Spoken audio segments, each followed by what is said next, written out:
오늘 하나님께서 우리에게 주시는 말씀 마태복음 5장 7절 말씀 한 목소리로 공독하도록 하겠습니다. 마태복음 5장 7절 말씀 함께 읽겠습니다. 시작. 긍휼히 여기는 자는 복이 있나니 그들이 긍휼히 여김을 받을 것이며. 아멘. 오늘은 긍휼히 여기는 자가 긍휼히 여김을 받습니다 라는 주제를 가지고 함께 말씀을 나누고자 합니다.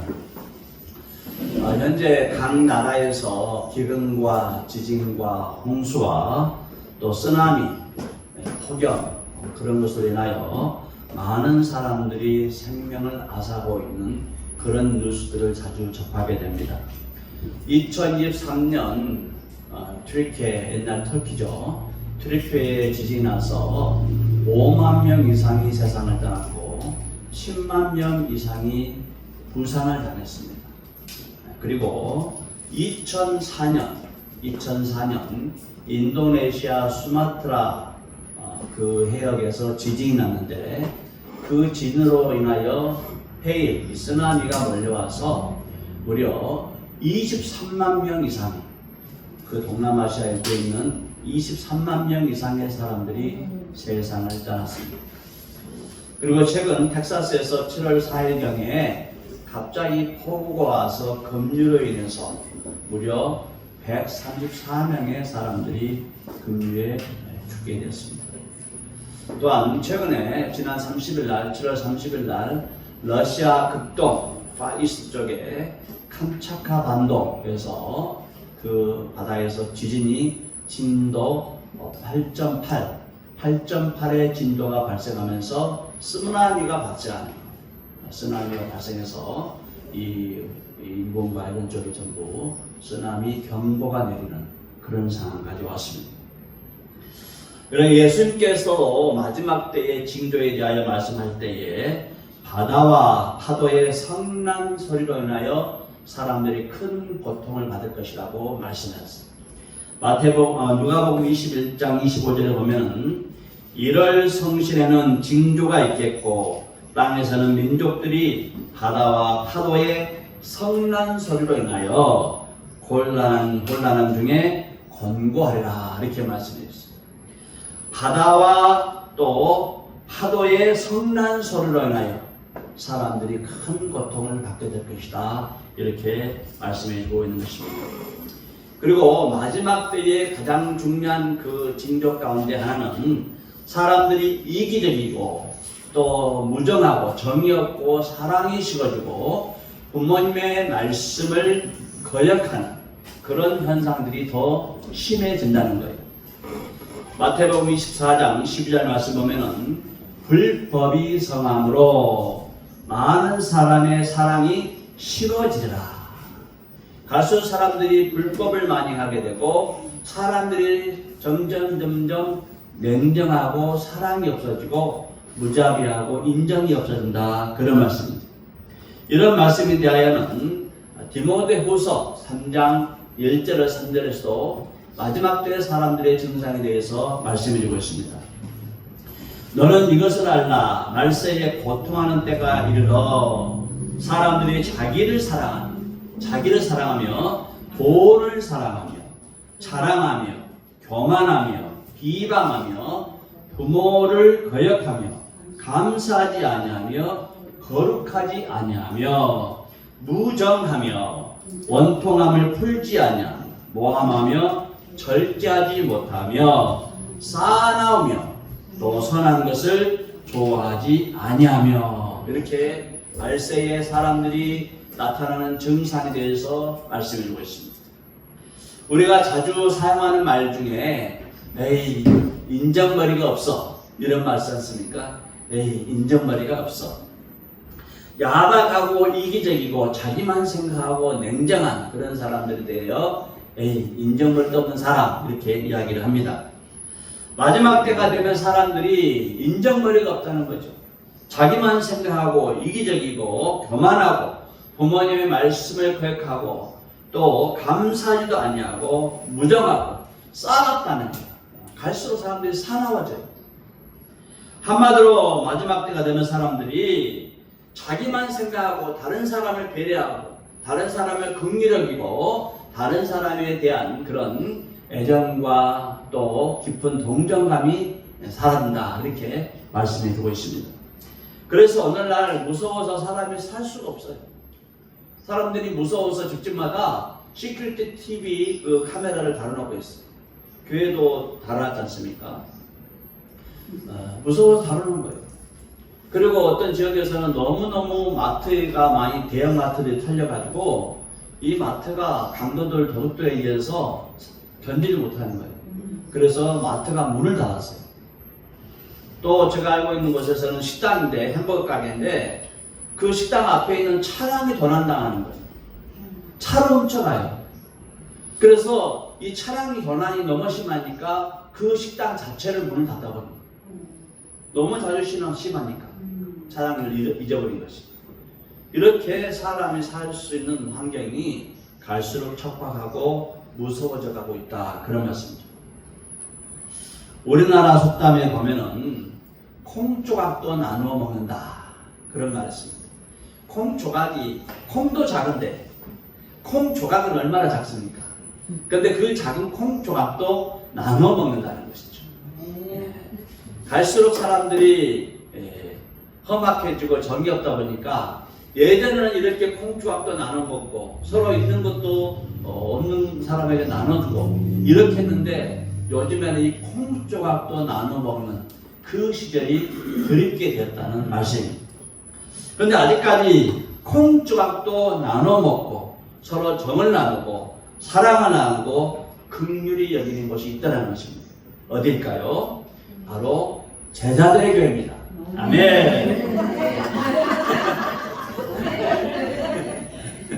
제자들의 교회는 서로 나눠 먹고 서로 없는 거 서로 나눠주고 이렇게 부침개도 부처만 서로 나눠 먹고 자기는 잘 먹지도 못하면서 다른 사람에서 또 해오고 서로 격려하고 슬프면 같이 울어주고 기쁘면 같이 기뻐해주고 이 교회가 바로 제자들의 교회입니다. 옆 사람에게 인사합시다. 당신이 자랑스럽습니다.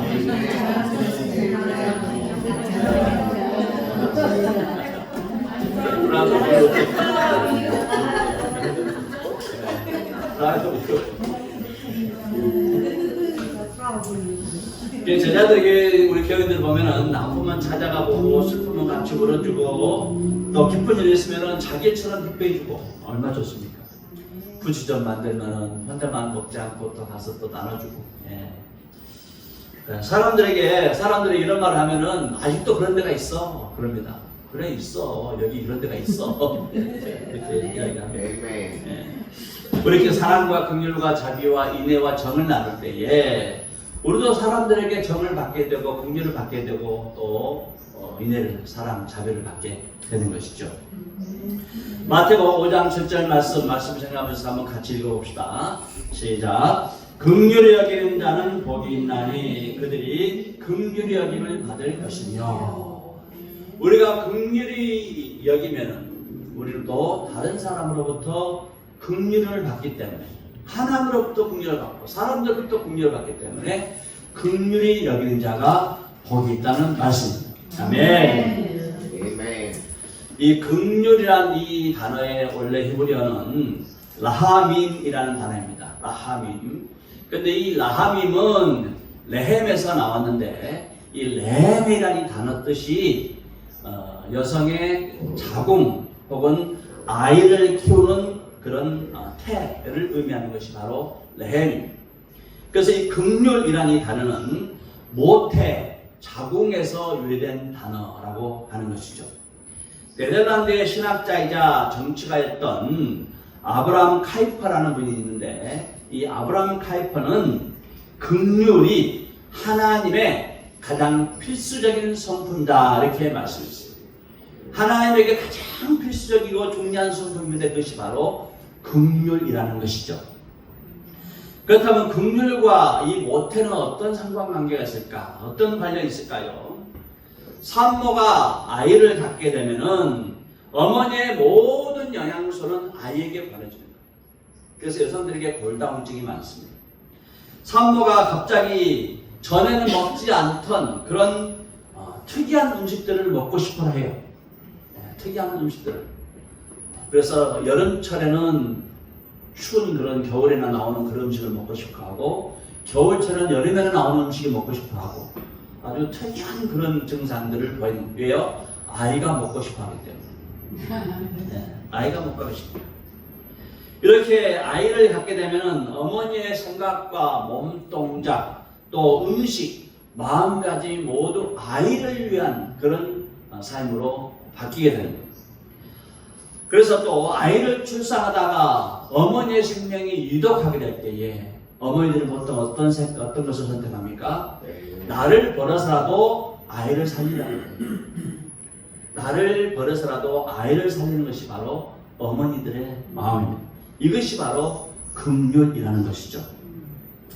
긍휼은 단지 마음만으로 불쌍히 여긴 것, 마음만으로 다른 사람의 아픔을 함께 느끼는 것만이 아니라는 것입니다. 오히려 긍휼은 상대방이 힘든 것을 보고 내가 마음도 같이 긍휼하고 불쌍히 여기는 마음을 갖지만은, 그러나 거기서 끝나지 아니하고 구체적으로 도와주는 것, 이것이 바로 성경이 말하는 긍휼이라는 것이죠. 요즘 산불이 자주 나고 있는데 이 산불을 방수하는 걸 볼 때 봤는데, 강아지 한 마리가 산불에 화상을 입었어요. 온몸에 화상을 입어가지고 완전히 다 되었어요. 그래서 그걸 보면서 참 너무 힘들게 보이더라고요. 그런데 긍휼이라는 것은 그 강아지를 보고 불쌍히 여기는 마음만으로 끝나는 게 아니에요. 긍휼은 그 강아지를 보고 불쌍히 여기고 그 강아지를 병원에 데려가서 치료해 주는 것까지가 긍휼이라는 거예요. 그래서 단순히 긍휼은 말로 끝나지 않고 마음만으로 끝나지 아니하고, 그 사람이 필요하고 그 사람이 원하는 것을 가서 도와주고 구체적으로 그 사람의 필요를 채워주는 것이 우리 하나님께서 원하시는 긍휼이라는 말씀입니다. 그렇다면 우리 하나님의 긍휼, 하나님은 긍휼이 얼마나 많으신 하나님이실까? 얼마나 크신 긍휼로 우리를 돌보실까? 저는 하나님께서 염소의 새끼, 암양의 새끼에 대해서 말씀하시는 것을 보고 하나님이 이렇게까지 긍휼하시구나라는 그런 생각을 해본 적이 있습니다. 레위기 22장 레바티카스 22, 28에 보면은 22장 8절 같이 읽읍시다. 우리 대가들 시작. 암소나 암양을 막론하고 어미와 새끼를 같은 날에 잡지 말지니라. 암양이나 암도 소를 막론하고 어미와 새끼를 같은 날에 죽이지 말라는 것입니다. 하나님께서 왜 이런 지시를 하셨을까? 어미와 이 새끼의 관계는 생명적 관계입니다. 어미에게 있어 새끼는 아주 생명이라는 거죠. 그런데 같은 날 이 둘이 같이 죽는다면 어미의 입장에서는 얼마나 슬프고 얼마나 가슴 아프겠습니까? 그래서 죽이더라도 같은 날 죽이지 말라, 이렇게 말씀하시고 있는 것입니다. 또한 출애굽기 34장에도 이런 말씀이 있습니다. 출애굽기 34장 28절 시작. 너는 염소 새끼를 그 어미의 저주로 삼지 말지니라. 염소 새끼를 어미의 저주로 삼지 말라, 이렇게 말씀드리고 있습니다. 당시 사람들이 새끼를 죽여서 삶을 때에 어미의 저주로 삶았다는 거예요. 어미의 저주로 삶으면 아무도 국물이 좀 영양가가 많고 고기가 부드러워서 그런지 어미의 저주로 그 새끼를 삶은 거예요. 그런데 이 어미의 젖은 누구를 위한 것입니까? 어미의 젖은 그 새끼가 먹도록 나오는 젖이잖아요. 그런데 그 새끼가 그 젖을 먹지도 못하고 오히려 자기를 끓이는데 그 젖을 사용한다. 얼마나 어미 입장에서는 힘들고 그 새끼 입장에서는 그게 얼마나 가혹한 그런 일입니까?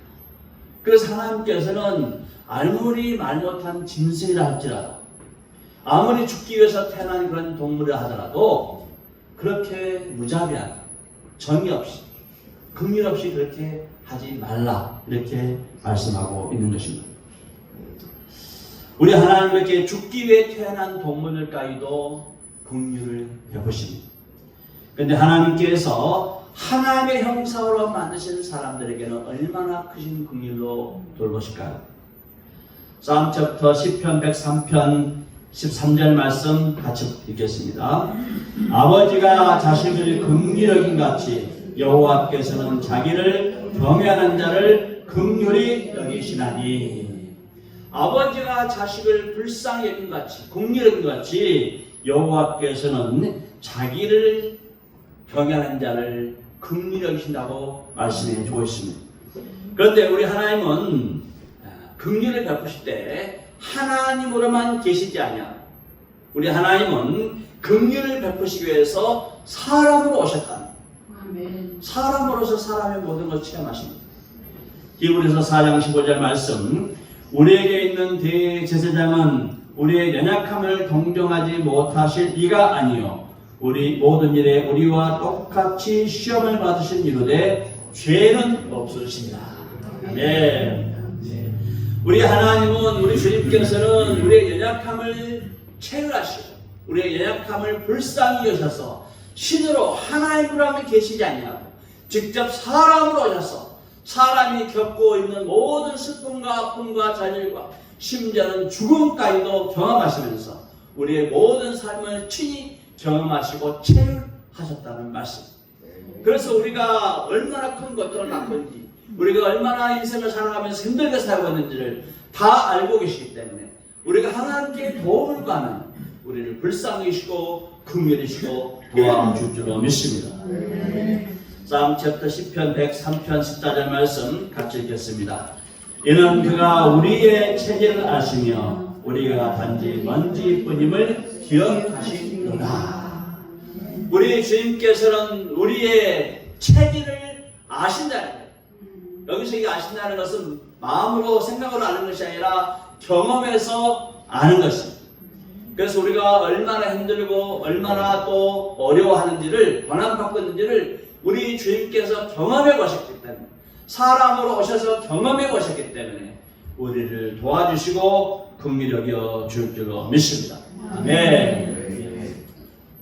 그런데 오늘날 시대가 무자비하고 사랑과 긍휼이 말라가는 이런 시대에 편성을 해서 우리 그리스도인들도 갈수록 그들처럼 무장하고 무자비하고 또 삭막해져 가고 사나워져 가고 있다는 것입니다.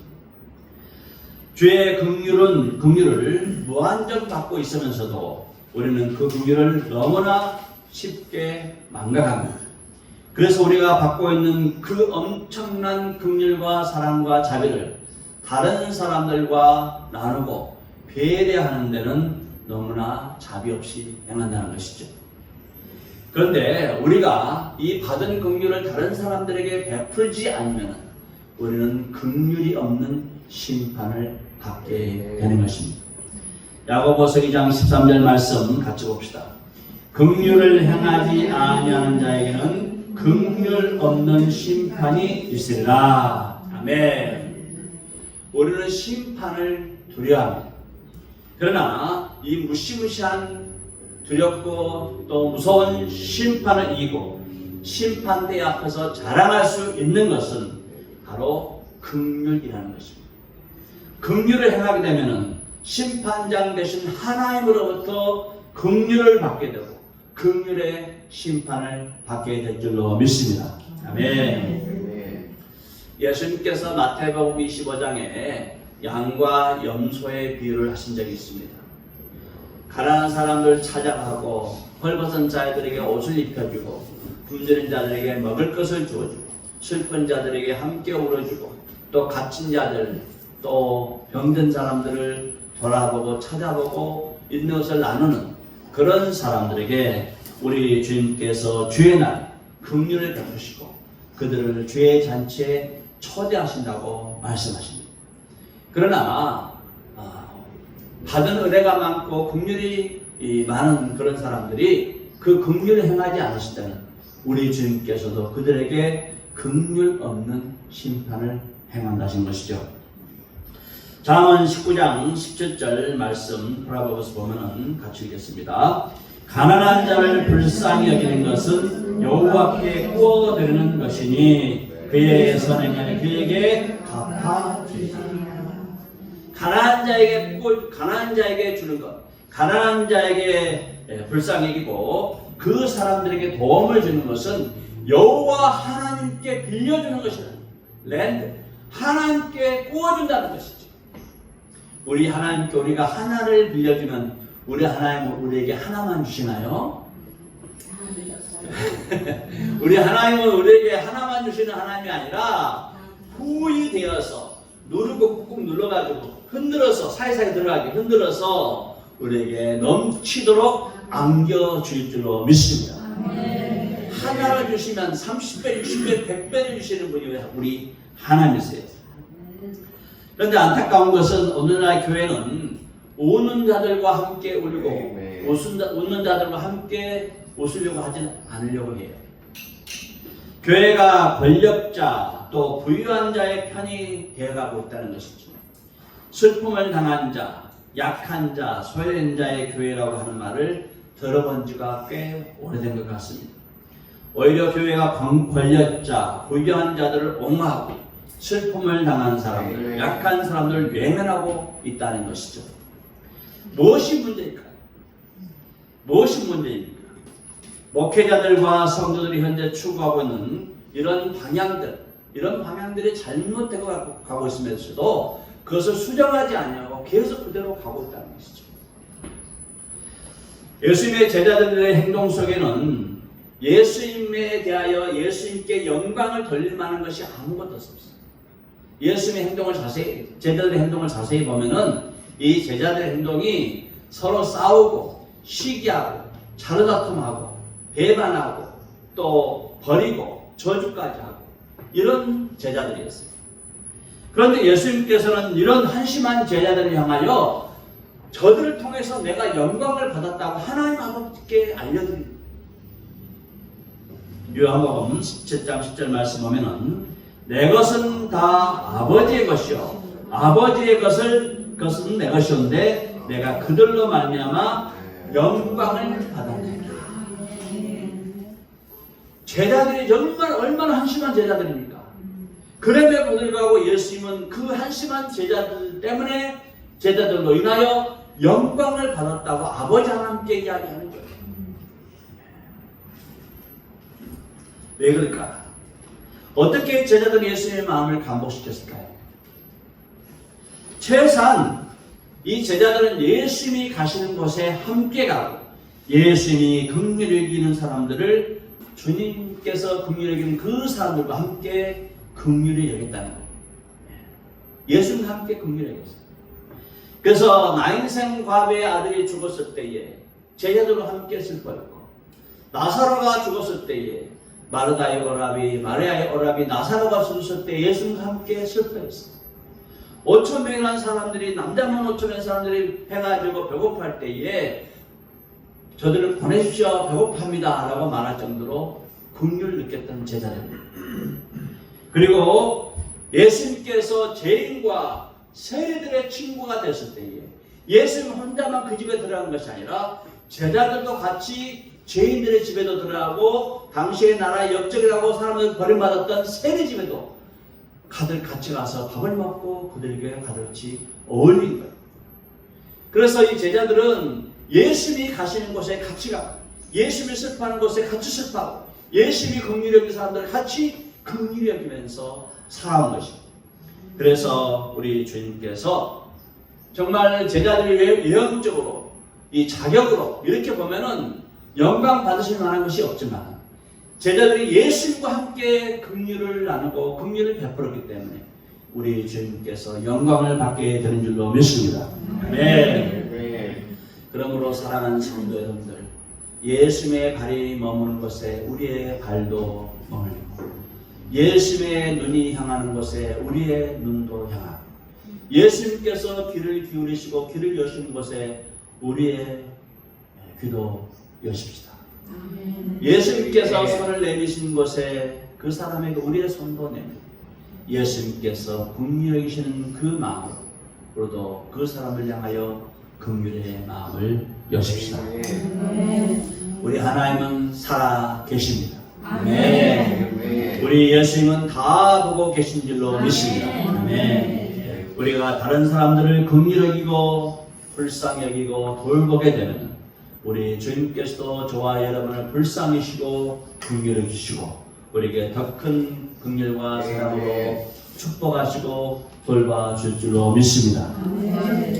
우리를 긍휼히 계시는 우리 구주 예수 그리스도의 그 엄청난 긍휼과 사랑, 주의 사랑과 긍휼을 베풀고자 하는 사랑의 모든 신년의 가운데 여러분의 가정과 자녀분들에게 충만하게 임하기를 예수님의 이름으로 축원드립니다. 아멘.